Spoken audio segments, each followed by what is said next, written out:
దేవుని పిల్లలారా, ఈ సమయంలో మనము పరిశుద్ధ గ్రంథంలో నుంచి ఒక ప్రాముఖ్యమైనటువంటి లేఖన భాగాన్ని చదువుకుందాం. దయచేసి బైబిల్ ఓపెన్ చేసి చూడండి. ప్రియులారా, ఈ సమయంలో బైబిల్లో నుండి కీర్తన 118, 8, 9 వచనాలు మనం చదువుకుందాం. మనుషులను నమ్ముకొనుట కంటే యెహోవాను ఆశ్రయించుట మేలు, రాజులను నమ్ముకొనుట కంటే యెహోవాను ఆశ్రయించుట మేలు.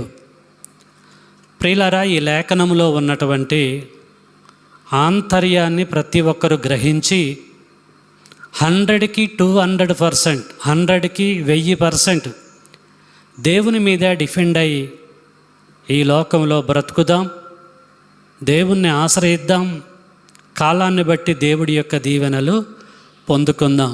మే గాడ్ బ్లెస్ యూ ఆల్.